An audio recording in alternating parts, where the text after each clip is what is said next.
Tila unti-unti na ngang tumitibay ang naging salaysay ni alias Tutoy patungkol sa mga nawawalang sabungero. Ito nga ay matapos na makita ng kinauukulan ang isang sako na may lamang mga buto na mula mismo sa itinurong pinagtapunan ng mga nawawalang sabungero. Hindi pa naman natutukoy kung sa tao o sa hayop ang mga naturang mga buto at patuloy pa ring inaalam ng forensics expert. Ayon sa kampo ni Atong, nakakasiguro daw sila na sa hayop ang na-recover na mga buto dahil madami daw na walang hayop noong pumutok ang Bulkang Taal. Kung sa tao naman daw ang mga buto ay sigurado daw na si Tutoy ang may pakana upang masisi si Atong Ang. Ano po ba ang ibig sabihin, Mr. Ang ng master agent? Master agent, Your Honor. Bali, binibigyan namin sila ng 2%, tapos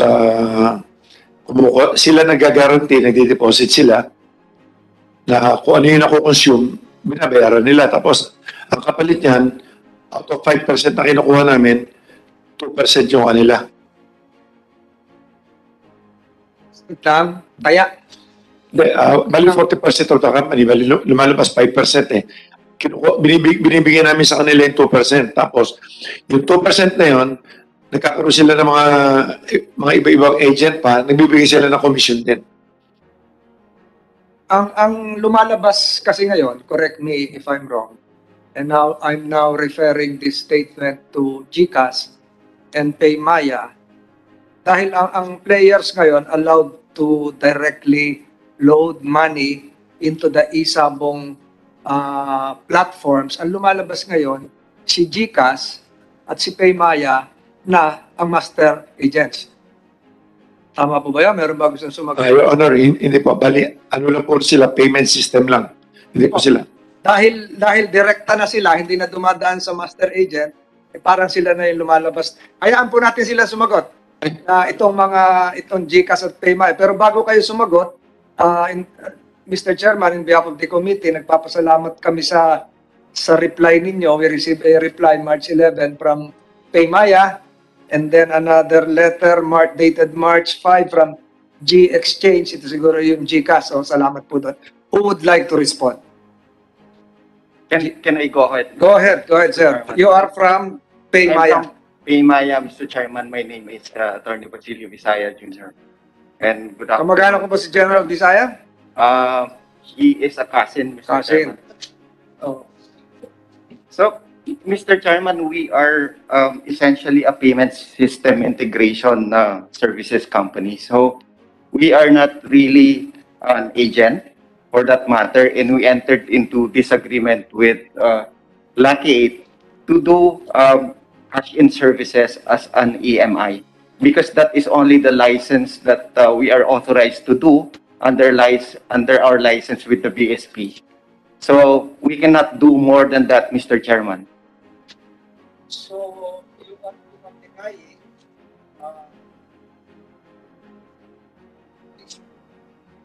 that you have taken the role of a master agent. Hindi totoo. Hindi po totoo yun, Mr. Chairman. We are a payment services company, and our role in the services with Lucky 8 as partner is just a payment services company. So, meaning to say, more. You made it easier for users, for players of the system to load money in your platforms and at the same time bet. That's not... Dumali. Kasi namin sa akin yung step by step. Sana na ipalabas ko dito. Pag pindutin mo yung sa GCash ito. Pero more or less, the same din siguro yan sa PayMaya. Pag pinindot mo, lalabas doon sa GCash, sa homepage, G-Live, then click Pitmasters Live, dire-diretso na. Ibig sabihin, dumali yung transaksyon. Facilitated the transaction. We do not do that actually, Mr. Chairman. Paano nakakataya? We are an EMI company and we do this for hundreds of thousands of merchants who use our services as a payment system. So there is no reason why we should not be doing this for gaming partners as long as they are authorized. So you are denying that there is a separate app? Is there an app? That's positive, Mr. Chairman. There is no app? We have a separate application. There is Mr. a Chairman. separate app precisely for Isabong. There are two applications here, Mr. Chairman. There are two Specifically made by Paymaya for Isabong. Paglabas mo dito, lalabas doon. Can we have this played on ano? Meron kaming ano, but while waiting for that, you can explain. So, merong app na lalabas, nandun yung Isabong. Pipindutin na lang, di ba? I-direct ka sa Pitmaster o kung saan-saan man. Tama ba yan? Tama po yun, in a sense, Mr. Tama o Chairman.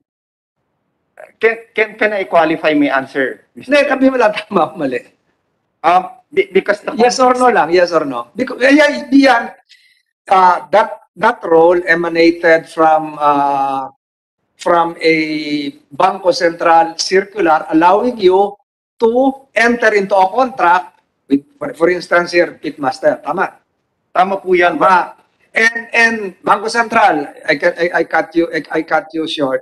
The Bangko Sentral relied on the license issued by PAGCOR. Kasi nag-issue ng, although I still consider this as a controversial issuance of a license because it should have been done by the Congress, by the legislature. Where is Central Bank? Central Bank. Bangko Sentral relied on the license issued by PAGCOR and thereafter allowed these EMIs to enter into an agreement or agreements with Pitmaster. Tama? I'm asking BSP. Yeah. Sir, can I discuss po yung process? Qualified ulit. Because we just not rely on the license. Without the license of PAGCOR, will you issue a directive allowing GCash and Paymaya to enter into an agreement with Pitmaster or the other Isabong operators? Yeah. In that question, sir, Will you issue a concurrence or not? yeah, we will not issue. Yes. Not a So what registered became the license basis? Is the license issued by PAGCOR to the Isabong operator. And what became the basis for PAGCOR to issue that license is the DOJ and Solicitor General opinion.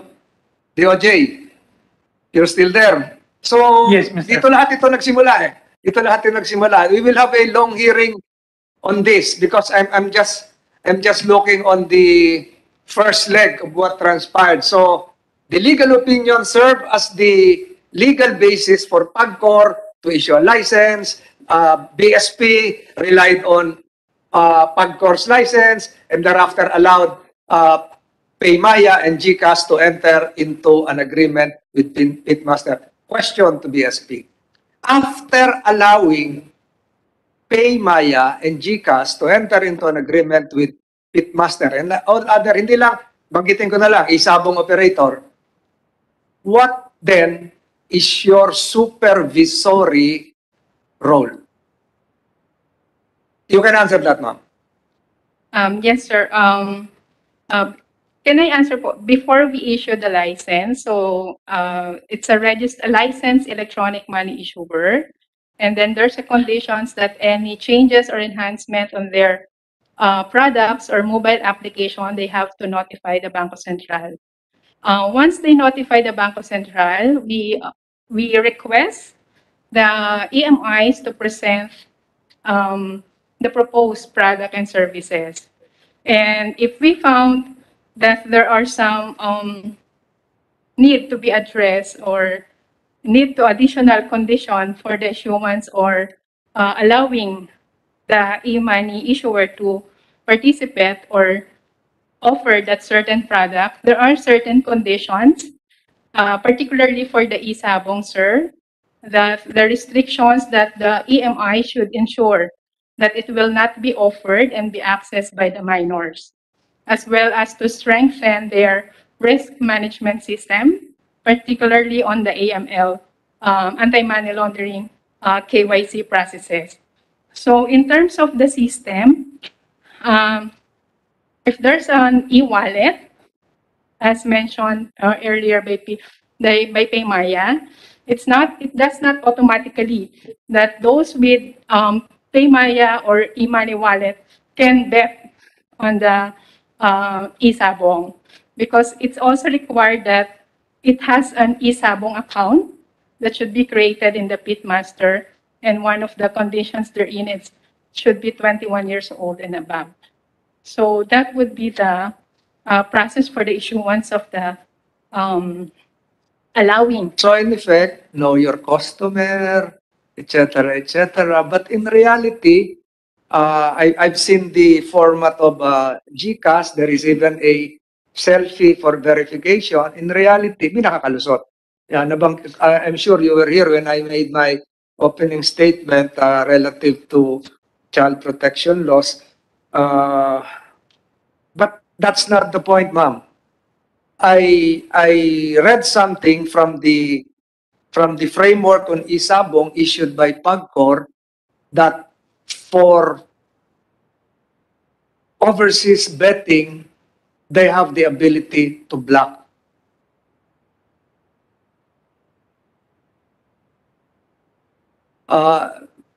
Mr. Rami, are you in a hurry o okay ka na? Gusto mo nang hindi ka pa nagla-lunch? Kung baka ma-ulcer ka pa dito sa amin, pagbintangan mo pa kami na I think your excuse. We can excuse. Thank you, Your Honor. Oo, kaya lang baka pag diniin ka nitong mga to, hindi ka na nakasagot. But huwag mo kayo mag-alala kasi lahat ng ginagawa namin, lahat vetable. Ulitin ko, payment system lang sila. Tapos sa BIR, kumpleto rin po kami, kaya hindi ako nag-aalala dyan. Maski kumpleto po sila dyan, maayos yan. Alam ko lahat ng galaw nila, by the book lahat. Tumutulong nga po tayo sa gobyerno, kaya minimake sure kung na tama lahat ang ginagawa namin, Your Honor. Siguro bago ko umalis, meron akong isang tanong. Iuuna ko sa iyo. Magkano po ang binabayad uli ng pitmaster buwan-buwan? I now refer this to PAGCOR. PAGCOR, nandiyan ka ba? I don't see, Ma'am Andrea, ikaw you're representing PAGCOR. I'm representing PAGCOR. Magkano ang binabayad? Pasensya na, ma'am, sa BSP kasi paalis si Mr. Ang, kaya lumaktaw po ako eh. Magkakaroon pa tayo ng in-depth hearing dito na malalim-lalim. Ano, tinatanong niyo kung magkano binabayad namin sa PAGCOR? Si PAGCOR ang ano. Hindi, pwede ko sagutin. 135 po. Magkano po? Yung binabayad namin sa PAGCOR? Monthly? Yan po. More or less yun, yung 75 million, whichever is higher to sub 12. Parang last month, parang 130 plus eh. Binabayaran namin ng todo lahat. Okay. Kasi ang sinusunod namin, yung sa per fight na, Your Honor. Per fight is 12,500. 12,500, multiply, let's say 350 a day. Depende, hindi kasi pare-pareho yan. So, 12,500 times the number of fights a day, then times 30. BIR. Hindi pa nakakasagot si PAGCOR. BIR. Where's BIR? Ikaw representative Good afternoon. ni Chairman Dulay. Can you... Good afternoon, sir. Oh, hindi ko mabasa yung pangalan mo. Natakluban eh. Attorney D, sir. Sixto? Yes, sir. May brad dati akong Sixto. Tiga BIR eh. Yes, sir. Si Boss Tito, sir. Sixto rin yun, di ba? Ano Yes, apelyido? sir. Yes, sir. So, narinig mo yung sinabi ni Mr. Ang na pinag-aaralan pa ngayon ng PAGCOR. What is Mr. Ang paying? Sir, Is it, let me continue. sorry, sir. Is it part of a regulatory fee or is it a form of a tax under the National Internal Revenue Code? Yeah. Sir, he's paying PAGCOR regulatory fees. For the BIR, it's a tax, sir. For the BIR is the franchise tax of 5%. Am I correct? Yes, sir. But aside from franchise tax, sir, he is also liable for other taxes. Such as Sir, income tax and VAT.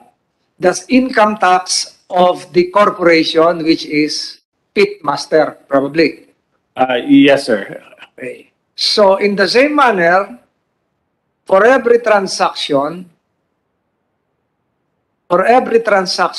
on the part of PayMaya and GCash, are there corresponding taxes? Sir, there should be. There should be. Oh, yes, sir. There should be. Tax on winnings, sir. I'm leading you to this because Malacanang issued a statement na kailangan kumita ang gobyerno. So, by answering, it should be, it appears, DOJ is listening, we now expose the flow. Nilalabas natin yung pagkakamali dito. Magtanong ka sa abogado mo, Mr. Ang lumalabas, ang binabayaran ngayon, ang napupunta sa gobyerno is a regulatory fee. PAGCOR. On the part of PAGCOR, yung regulatory fee, hindi yan napupunta sa kaban ng bayan, pampagawa ng ospital, pangsweldo sa mga pulis na nandun sa likuran, nagkukwentuhan, pambayad ng mga tulay. Napupunta yan doon sa PAGCOR special laws.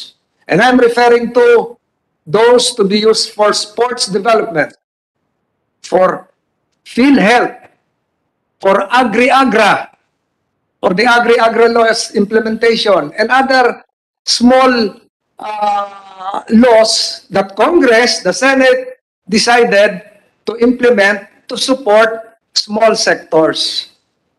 So these regulatory fees are given to the Office of the President, given to various agencies for their special projects.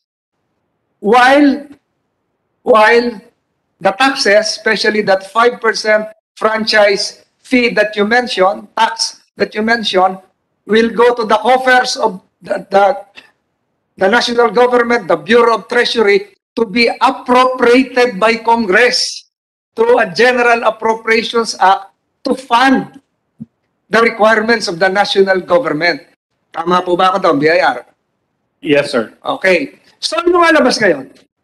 Ang lumalabas ngayon, walang buwis pa na tinatanggap ang pamahalaan buhat sa isabong. Unlike, pakinggan mo BIR, unlike sweepstakes, winnings, loto, binabawas ka agad yung manalo ka ng loto, winnings.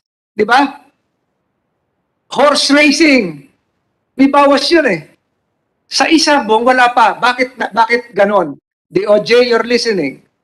Kasi nga, wala pa tayong batas tungkol sa isabong. When you talk of gambling, you talk of 3 items. Price, yung premyo. Consideration, yung bayad na dinadaan sa GCash PayMaya. Yung pusta. And number 3, chance. Walang skill dito, chance. Yung tsamba kung sino mananalong manok, di ba? Unlike yung basketball, may skill yun, nagpa-practice yung player. So, nakikita natin dito, meron talagang gap. So, BIR, how much is the tax on winnings for Lotto? Sir, I don't have any data right now. Pag ako po ay nanalo ng Lotto, halimbawa 50 million, hindi ko naman makukuha ng buong-buo yung 50 million, di ba? BIR? Yes, sir. 10,000 and above, Yes, sir. General rule, sir. The winnings of 10,000 and above is subject to 20% 20% withholding tax. tax. Wala tayo no dito pa sa isabong. Kasi si DOJ, sumunod lang doon sa request ni PAGCOR, pasok ba ang online sabong doon sa other items na nandoon sa batas na sinight nila na dapat ay local government lang. So maliwanag po ngayon na walang buwis na nakukuha pa ang pamahalaan. Mr. Ang, PAGCOR, Bangko Sentral, mawalang galang na, ang nabibigay nyo sa pamahalaan is the regulatory fee. 12,500 per sultada. Tama po yun. That's a semblance of contribution to our coffers. But in terms of taxes on winnings, BIR, pag natalo ba ang isang sabungero na talagang laging nagsasabong, is it a deductible expense? Sir, yung deductible lang po yung talo po, dinededuct doon sa panalo. Ayun. So nakita niyo na yung pagkakaiba? Okay. Abril, magpa-file na tayo ng income tax, di ba? Itong Abril. April Yes, sir. 15. Yes, sir. So kung talagang gambler ako, halimbawa, yung aking talo sa kapupusta, pwede kong i-deduct doon sa aking income tax? Yes, sir. Sa legalized gambling, sir. Sa But legalized gambling. illegal, sir, hindi po Yes. deductible. Pero dahil doon sa inisyu ni DOJ na opinion, binigay kay PAGCOR, ipinasa kay BSP, tinanggap ni Paymaya at GCash, lumalabas na legal. Ngayong pagbabayad ng April 15 income tax, pwede bang i-deduct yung mga natalo sa isabong? Sa inyong pananaw, tinanong nyo kasi ngayon, tinanong mo, ang sabi mo BIR, pwede pong i-deduct kung legal. Di ba? Ano ang Yes, sir. ibig sabihin nagsasabing legal? Kung may batas. Okay. So dahil wala pa ngayong batas, pwede bang i-deduct yung natalong sabongero sa isabong sa ngayong April 15 filing ng income tax return? Sir, sa BIR po tinatanong nyo. Kasi po, kung illegal po yung isang laro, definitely po, it's not deductible. Kaya lang po yata yung, assuming po na, we assume that the license given by PAGCOR has basis. So currently, we're treating it as legal. So kita nyo na ngayon ang nangyari. Sinabi ni DOJ, pwedeng legal. Tinanggap ni PAGCOR. Ngayon, nagdududa-duda pa si BIR. Paano kung merong mag-file ng income tax return ngayong April 15? 2 taon na yan. 2020. Kailan ho kayo nagsimula, Mr. Ang? 2020, no? Kailan po kayo nag-start? 2020 o 2020. 1 year and a half na. 1 year and a half. Oh. So, pwede bang i-deduct yung mga ano ngayon? Questionable pa. Sir, i-clarify ko lang po. Pagka ano po kasi, tax on winnings, ano po dito, kada taya. So pagka ang taya po is more than 10,000 or more, subject na po yun sa 20%. You don't have to wait for April 15. 20% withholding tax. Yes, sir. Sino ngayon ang nagwi-withhold? Tatanungin kita, BR. Sino ang dapat mag-withhold? Si Mr. Tama na, patapos mo ako. Si Mr. Ang ba? Si Paymaya? Si GCash?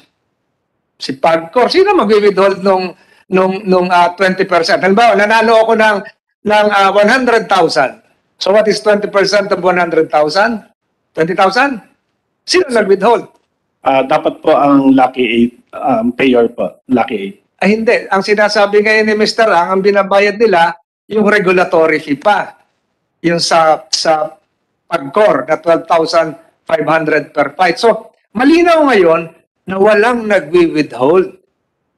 Si GCash, hindi ba pwedeng withholding agent ito, si Paymaya? Hindi po, kasi po hindi po sila directly nagbabayad yata po dun sa mga nanalo. Sila nagbabayad. GCash, sino nagbabayad? Sino nagbabayad sa mga nananalo sa pusta? Hindi po kami, Your Honor. Pwede kayo. Hindi po kami nagbabayad ng pusta. Nagtatap up lang kami ng isabong wallet. Hindi, ang tawag sa inyo, top services. Tama ba ba? Opo. Di ba kiniklaim din nung mananabong doon sa GCash machine, yung premyo? Hindi po. Saan makukuha? Yung winnings doon sa platform ng Sa Pitmaster. sir. platform ng Pitmaster. BIR, pwede bang ma-designate na withholding agent si GCash at Paymaya? I think hindi po, unless i-allow po nila ng Lucky 8 na ibawas na po agad dun sa payout. Pahirapan ng Pitmaster na sila pa yung magwi-withhold doon sa sa bawat tumaya. Sa dami nun. Kakayanin ba yun, Mr. Ang? So, ganun kakomplikado po ito ngayon. Sir, kaya hindi ko namin kayo pinaalis muna. Your Honor, kasi pagdating sa mga ganyan, at least, ang ano kasi ngayon, sa problema nga natin, since bago kasi itong technology to, wala pang batas. Kaya nga nung nagpasa ang Congress, nasa Senate na, nasa inyo na po, yun nung nag-usap tayo nun, na gumawa sila na ng batas na. Kaya lang hindi nyo pa yata na-aprobahan, parang mas malinaw na doon, kumbaga sa ano, parang 5% of the GGR nga lang yun. So dapat himayin kasi pagka ganito may bagong laro na to, hindi talaga ma-apply yung dating sabong. So lumalabas is either amendment or dapat gumawa ng panibagong batas talaga. Yun lang ang pwedeng puntahan nito, Your Honor. Tama po, Mr. Ang. Kaya ngayon, ang gusto kong bigyan ng diin ay itong trabaho ng BIR. Sa tinagal-tagal na itong pag-uusap na ito, it has been, this is now, Mr. Chairman, this is now our third hearing, and Isabong has been in operation for the last 1.5 years. How come the BIR has not been proactive enough to issue the necessary circulars relative to, one, the rate of tax on passive income? This is passive income. Tama po ba? Sir, you're referring to what po? I'm referring to the National Internal Revenue Code. Hindi po, ano pong income? Itong sa Isabong. Ano po, subject po, naglabas po kami ng Revenue Memorandum Circular. That? I-explain ko po. Sagutin mo muna ako. Sorry. Yes. Your excuse, Mr. Ang. Thank you, Your Honor. Thank you. Thank you, Mr. Atonggang, for bearing with us. Third hearing nito. Sana kung magkakaroon pa ng fourth, andito ka pa rin, ha? Anyway, thank you very much. Thank you. BIR, I would like to refer you to Section 24, the National Internal Revenue Code. I would like to refer you likewise to the rate of tax on certain passive income and compare it with the rates you gave to sweepstakes and lotto prices, casino earnings, and even Pogo. Pogo has 20% final withholding tax. So, tuloy mo yung sinabi mo, you issued a circular? Yes, sir. Last March 11, 2022, we came out. Last week lang po yun. Halos po, opo. Ayun. We came out with a Revenue Memorandum Circular 25-2022. Can you provide the committee a copy? Yes, sir. We can provide, sir. So the contents of which? Sir, basically, sir, kinlarify namin ang taxation ng mga Isabong operators. Basically, sir, they have to pay a 5% franchise tax dun sa income nila from the Plazada or the center bets. Tapos po, they have to pay income tax and VAT doon po sa income nila or the gross bets doon po sa tayaan sa internet or online betting. Subject din po to sa final withholding tax. I think I read something about that. So you are now referring to corporate income tax. Yes, sir. Yes. What about the winnings? The winnings of the individual bettors. Kaya yun yung sinabi ko kanina na passive income tax. Bakit yung nanalo sa sweepstakes, binabawasan ng buwis? Yung nanalo sa loto, binabawasan ng buwis. Yung nanalo sa Isabong, walang buwis. Sir, dapat po merong buwis. O bakit hindi nakagawa ng circular ang BIR? Nag-iintay kayo ng batas? Meron na po. Nandun po sa RMC 25-22. Wala. Ano ang tax ng winnings? Ayun po. Nakasite po kasi dyan yung... Sandali pa. Hindi po kasi siya naka-specify but yung meron po general statement na all withholding taxes are applicable. So yun po yung sinasabi kong final withholding taxes na 20%. Again, the withholding tax that you are referring to can be attributed to the corporation, the online sabong operator, not the wager, the better. Sir, can I quote po the Sige, sige. circular? Dito po sa numeral number 3, policies and guidelines, number 4, withhold the required creditable expanded withholding tax, final tax on compensation of employees, and other withholding taxes if applicable. They are obliged to remit the same to the BIR at the times or times required and issue to the concerned payees the necessary certificate of tax withheld. I still don't get that, Mr. D. Pagdating po sa horse racing, meron po tayong tinatawag na BIR Form 1600WP. This is a remittance return on percentage tax on winnings and prizes. Pagdating po sa isabong, meron po ba tayong form? Wala pa po. Wala pa. So, aminin natin, Mr. D, for the last 1.5 years, how much was lost by the government for failure to collect, withhold the amount applicable as taxes on winnings? That's number one. Number two, who should be the withholding agent? Kaya nga, sinasabi ko na ngayon, dapat si GCash at si Paymaya, sabi nyo, hindi. Sino mag-withhold? Si Mr. Atong Ang. Sumakit na ang tiyan kanina nung tinanong ko, umalis na. So, sinong withholding agent natin dito? Sagutin mo kung magkano na nawala sa pamahal. Bilyon. Kasi ang sinabi ni Mr. Ang, last hearing, Mr. Chairman, 1 billion ang kinikita. Magkano na ang nawala? Ilang kilometrong karsada na napagawa? Kaya, dapat po mag-withhold is Lucky 8 or yung Pitmaster. but they are not aware of that rule. Yes. Sabi nga, ang alam lang niya, yung 12,500 na binibigay sa PAGCOR, that's a regulatory fee. They're not aware of their role as a withholding agent. Diba? Yes, sir. So, paano kayo nang gagawin natin? Do we need to pass a new law? For the withholding, sir, no more. No more. Yes, sir. What about GCash and Paymaya? Yung kinikita nila. Aside from the corporate tax, for every transaction, may withholding tax ba yun? Wala po. Wala. Wala po. So, we are now in a state of disarray. Confused, further confused, letting go of a big amount that should have gone to the coffers of the government.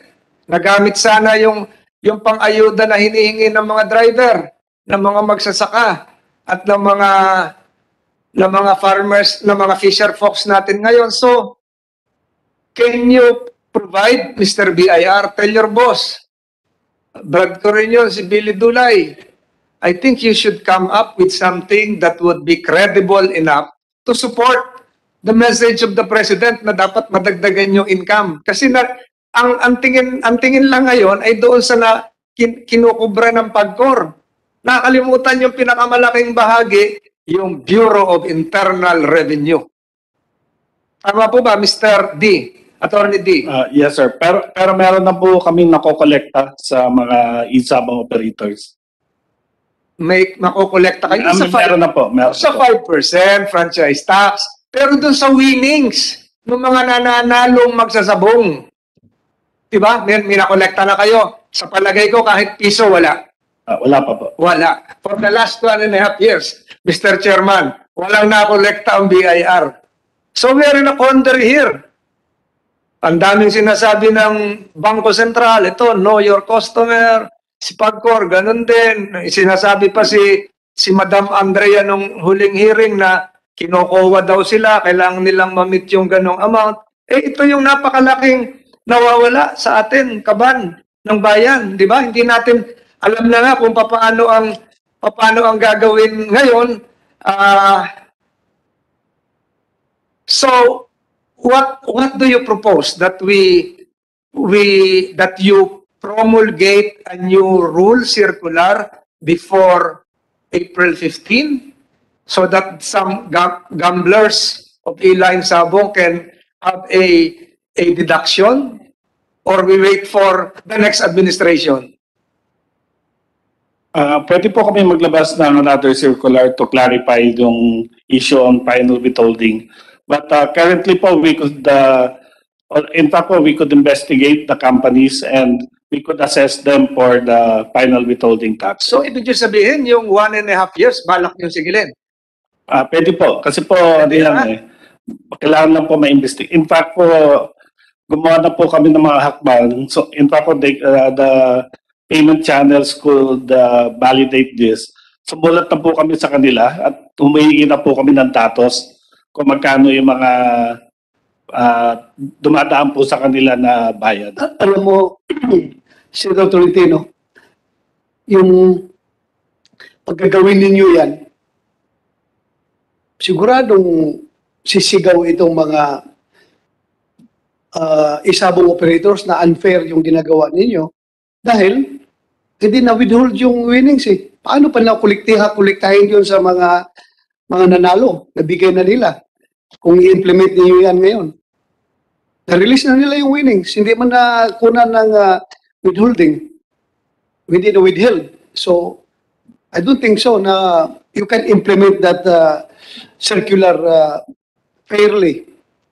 Ano po, under the law, under the tax code, ang liability po for this is the withholding, yung po mga isabang operator. So, talaga pong sila ang hahabulin. Ang lumalabas ngayon, pag ginawa nyo yan, lalo nyong nilegalize na yung sinasabi kong questionable pa ngayon. Naging legal lang para sa isabong dahil may opinion si DOJ, si Solicitor General, na tinanggap ni PAGCOR, pinasa ni PAGCOR kay Bangko Sentral, tinanggap naging sandalan ni Paymaya at GCash para magkaroon ng app, maningil. So, wouldn't that mean that we are legalizing via the back door an operation which has still to be given imprimatur by the Congress of the Philippines? The power to tax. Sir, nag-aaral ka ng taxation, the power to tax is given to Congress. Diba? Yes, sir. So, kung magpapataw ng buwis, Kongreso, hindi magkano yung bibigay niyo retroactive withholding tax? 20%? 20% po. Kung sabihin ng Kongreso, because of the advanced technology, gawin 22% or 25%. Kasi iba-iba, horse truck racing, kabayo, 10%. Oh, bakit ito 20%? Magkano sa sweepstakes ang withholding? Sandali lang po.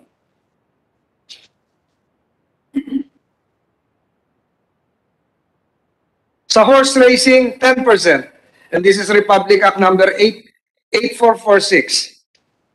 Iba pa itong mga trifecta. Gagaling tayo nito, Mr. Chairman, sa mga tayaan. Ang sunod na itatanong ko sa BIR, paano kayo mangungulekta ng winnings naman sa mga OFWs? Sir, we will follow the same 20% on the winning. 20%. Although it is not provided for under the law. No specific, sir. No specific. So you will also rely on the opinion of the Department of Justice. Hindi lang po, yung sa tax code provision po on winnings. Yun po yung susundin, pagbabasihan natin. So you now realize what you've done, DOJ? Nanganak tong problema. Pati yung power to tax napunta na sa inyo, which is a power of Congress. So, Mr. Chairman, siguro after this, I think this will not be finished today. We will have a very extensive study. We have there is a tax body here in the Senate for the 19th Congress that would totally provide for a new law. If we legalize isabong, who should be the regulatory body? What would be the appropriate regulatory fees? What would be the appropriate tax rates, the tax base, etc., etc. Hindi to basta-basta na nanggaling lang sa opinion ng DOJ. Is DTI here? DTI? DTI. Sagutin, thank you, BIR. Mas mahirap tong tanong ko sa DTI. I hope you can answer this. We are a party to the World Trade Organization. One of the 160 plus countries signatory to that landmark agreement. Hindi na discuss ito sa DOJ or even Solgen opinion. Under the World Trade Organization, it has an attached agreement called GATS, GATS, General Agreement on Trade Services. I hope you're familiar with this. Being a party to that agreement, nothing can prevent another country, another citizen of another country betting in that country to have a bet that would have effects in the Philippines. And what I'm saying is this: because of isabong, what would prevent an OFW in Saudi Arabia, wherein gambling is strictly prohibited, from betting? Because of that GATS agreement, General Agreement on Trade Services. Isabong is part of services. Anything online, technology, BSP, you should be familiar with this. So what would prevent them from betting? Although BSP will say, babablock naman ng pagkor. Nothing can prevent. There is a case. There was a case, Antigua case. Antigua versus US. Natalo ang US. Kasi pumapasok yung mga taya. So si DTI, hindi na ngayon alam kung anong gagawin. Di ba? DTI, can you answer that? Ang gulo na nito. Ang gulo na nito.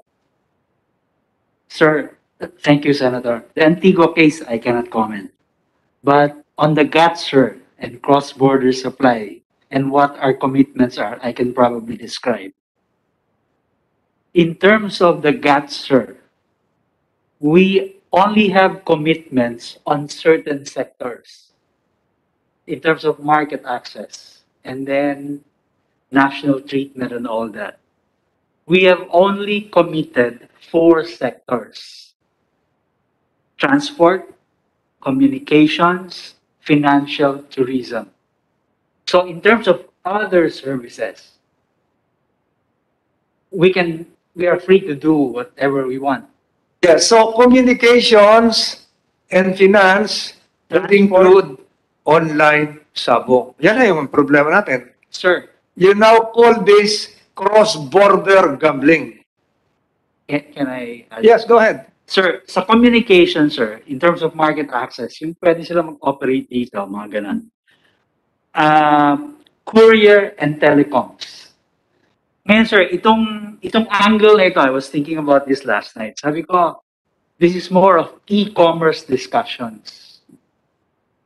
Right now, e-commerce, sir, there are no rules in the WTO, except a ministerial decision which is made every 2 years. There's what we call as a moratorium on customs duties on electronic transmissions. This is to encourage the use of the internet.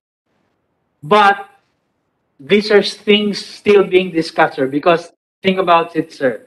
You cannot define electronic transmissions. Are we talking about a good or are we talking about a service? And then you talk of customs duties. So there are still ongoing discussions on e-commerce, and these are not finished businesses in the WTO. But in terms of your concern about cross-border supply, Mode 1 and the GATS, we only committed 4 sectors, and this is not included, sir. if you call, how do you call it, e-gambling as a service, there are no commitments of the Philippines to the WTO. And so, sir, perhaps right now, it will not be easy to pinpoint what rules you may want. But we are free to determine that because we don't have commitments on those. Think that the commitment that you should have specified was Article 16, market access. Nothing can prevent the Internet of Things from flowing in one jurisdiction to another. Pero mahirap-hirap talaga ito. Kaya sinasabi ko, humirap, Mr. Chairman, itong usapin natin dahil nagsimula lang ito sa paggawa ng DOJ ng opinion na legal yung mga nangyayari. And kung iisipin natin, these are all interconnected. What DTI is doing should be connected with what BIR is doing, with what Bangko Sentral is doing. Lahat yan connected eh. So, ang nangyari sa atin, si DOJ, si Solgen, binigyan nga si Pagcor ng pahintulot, ayun na, nagkagulo-gulo na yan, di ba?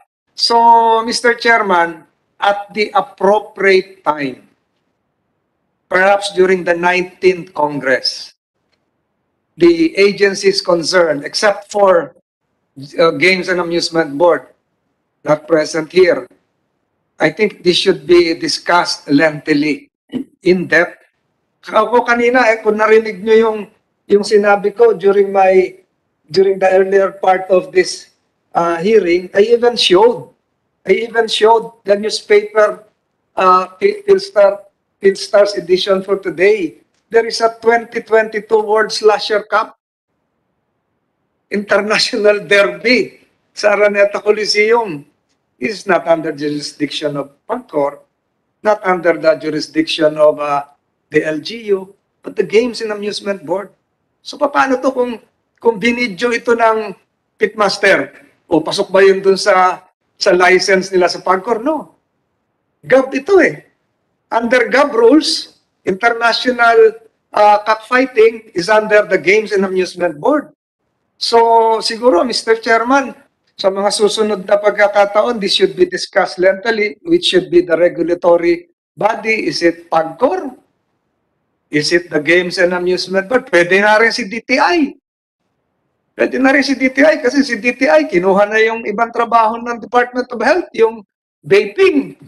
Di ba? So, ang DTI, maraming mas multifaceted ang DTI. Di ba ho, sir? Pati WTO. So, again, this cannot be finished today, but we have one assignment, Mr. Chairman, and I propose this to the Bureau of Internal Revenue.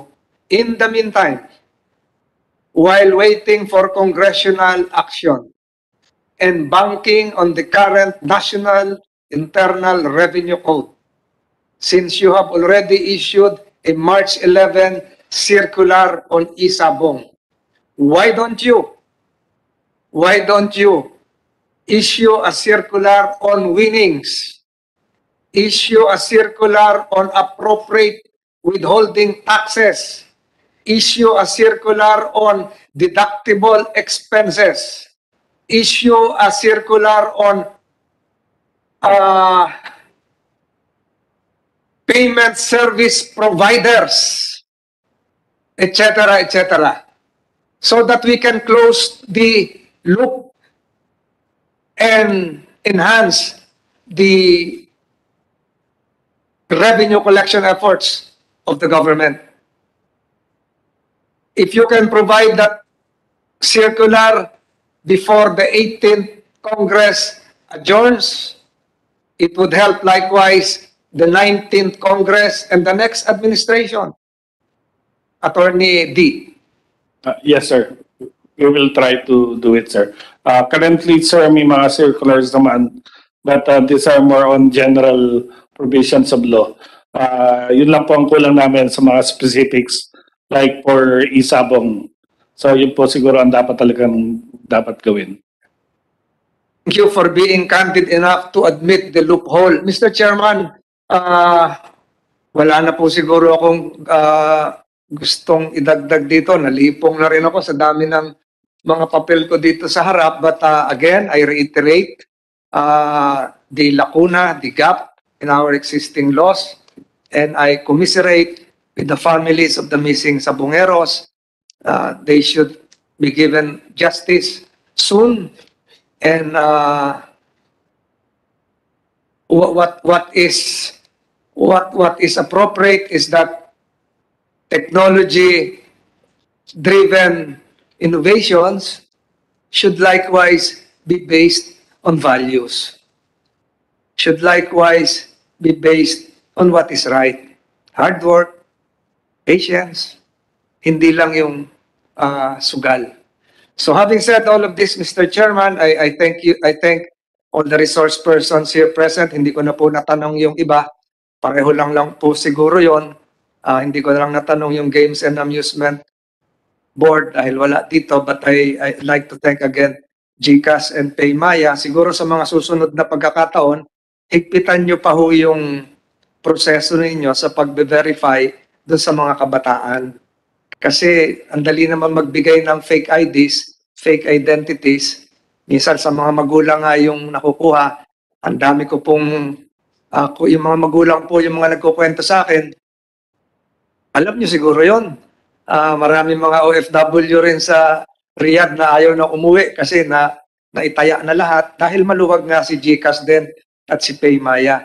So your corporate social responsibility should not just end with the processes that you have laid down, know your customer, etc. But you should be proactive enough to innovate and change and be creative and really be a participant in this, not just for profits, but for what is good for our society. Salamat po, Mr. Chairman. Salamat po sa lahat ng ating resource persons. And we will see you again. We will see you again. Thank you, Senator Tolentino. Again, in behalf of the Senate, as the chairman of this committee, I would like to thank everyone, lalo na kayo, itong last batch na kayo pinakalas na tinawag, kayo na pa kayo umaga dito. Maraming salamat po sa inyong cooperation at sa mga lahat ng ating inibitahan kanina. Thank you very much sa inyong pagdating at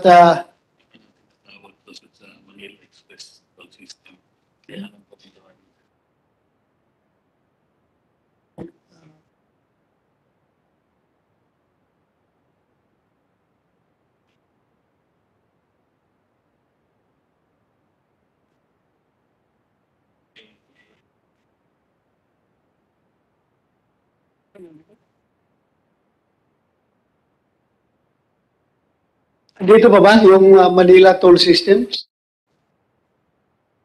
Si Mr. Manuel Bunuan, President at CEO. Sir, pasensya kasi po, pwede kang umupo dito.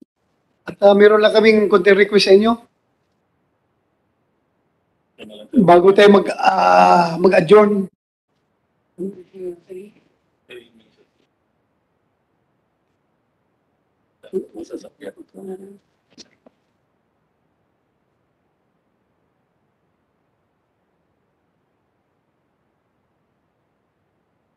Sandali lang ito. Sabay-sabay na ito mag-alisan kasi kawawa naman kami dito. Iwan niyo kami. Mauna kayo. Sandali lang. Sandali. Sige, you administer the out. Tayo lang po, sir.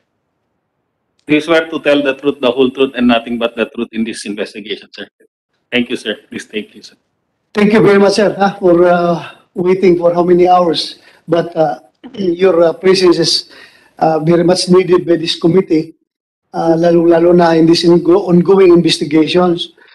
The reason why we invited you, sir, because gusto namin hingin yung cooperation ninyo, being the President and CEO of Manila Toll Expressway Systems Incorporated. Hihingi sana kami ng tulong sa inyo, sir, sa CCTV recordings. Ang si IDG na lang ang mag-coordinate sa inyo, sir, kung anong particular time specifics about the CCTV na hihingi namin. Can we be assured of your cooperation, sir? Absolutely, Your Honor. I think there had been several requests already for CCTV coverages and yung copies po. And we have responded actually to all the requests from CIDG, the PNP, for whatever is available with us sa footages namin. And if there would be still any other request, rest assured, Your Honor, that we will cooperate with all these requests. Thank you very much, sir. Maraming salamat. Sa IDG, okay na. So, you know what to do. Yes, sir. We will coordinate immediately, sir. Sige, sir. Maraming salamat, sir. Ha? So, with that, ulitin ko sa IDG, kayo ang inaasahan dito. Ayusin ninyo ang trabaho ninyo. Alam na ninyo, lahat ay nakatingala sa inyo kung ano mangyayari sa mga kaso na ito. 34 missing persons. So, double time your effort, triple time. Thank you.